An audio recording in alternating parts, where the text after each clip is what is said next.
bahwa Untung akan melakukan kudeta, dia lapor Kolonel Latif ini sebagai dari Untung, dia ikut terlibat di dalamnya. Pak Harto nggak menolak, ya lapor kepada Presiden, lapor kepada atasan. Saya bukan atasanmu.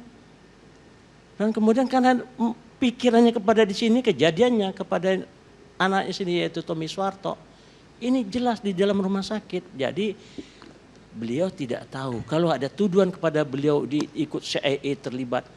Penelitian Victor McVeigh di dalam bukunya, seorang Ceko, seorang komunis tadinya, dalam penelitian yang membuktikan, dan surat dari CIA sendiri menyatakan dalam satu rapat yaitu di Columbia University, kami tidak punya kekuatan untuk mempengaruhi Indonesia yang dikuasai oleh komunis. Maka kita bisa mengubah peraturan mengenai keadaan ini. Ya.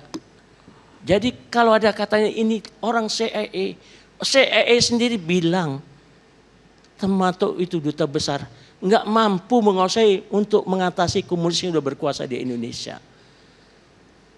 Dan inilah surprise bahwa komunis bisa dihancurkan di Indonesia. Oleh apa? Oleh gerakan massa, oleh situasional. Jadi kalau Pak Harto itu mengatasi situasinya pada tahun 65, keadaan kacau balau dan kemudian mempersatukan ini situasi, kemudian menyelesaikan ini karena perintah Bung Karno juga membentuk mahkamah luar biasa. Diselesaikan semua situ. Siapa yang situ yang terlibat dan siapa yang sini, semua negara termasuk negara Cina yang terlibat di dalam kudeta ini memberikan dukungan dengan 100.000 pucuk. Ya.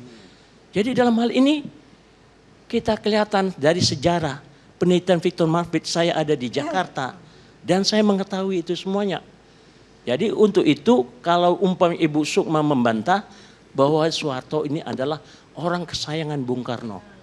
Orang kesayangan Bung Karno. Jadi untuk itu maka ekonomi jadi bagus, disederhanakan adanya satu golongan dua partai, ini sangat membantu Indonesia kecuali nanti pada saat yang terakhir pada tahun 97-98 karena memang di seluruh dunia sedang terjadi resesi di seluruh dunia.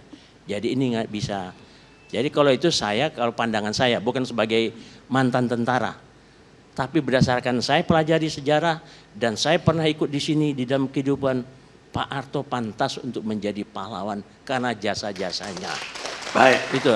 Sekarang Ibu Sukma mau jawab. Pak Kiflan, saya berlainan dalam pemikiran dan sayang sekali tadi waktu saya bicara Bapak terlambat datang.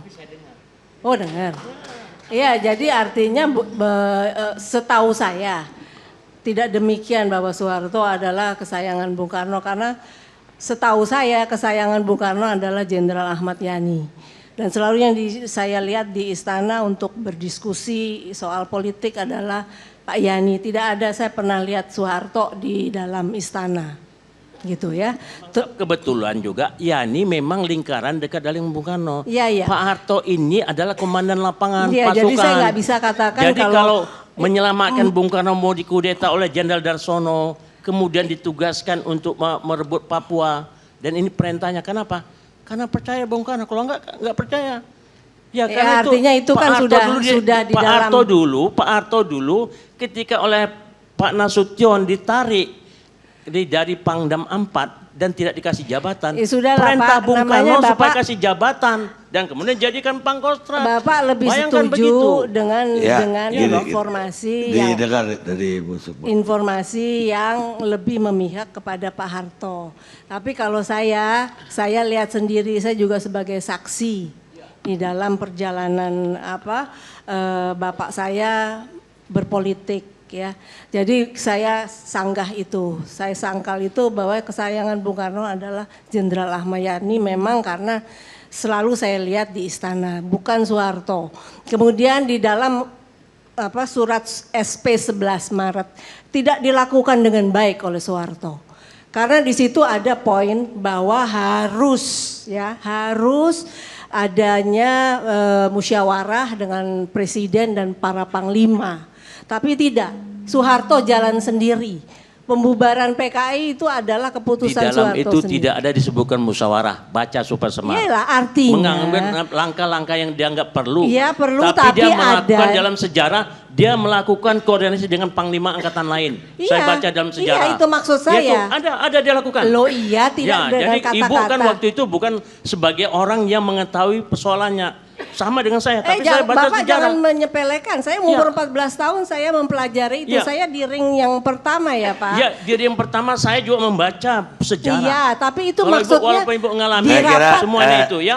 Saya minta tidak. Ya, jadi kalau tidak- ibu tidak memang kalau beradu, Pak. itu bentar ya, memang yang dekat dengan kesayangan Bung Karno kita dengar Ahmad Yani karena beliau lingkaran dekat dengan Bung Karno. Ini komandan lapangan. Dan ini kalau dia nggak komandan lapangan ditunjuk, dia kan nggak. Sudahlah, jangan dengan polesan.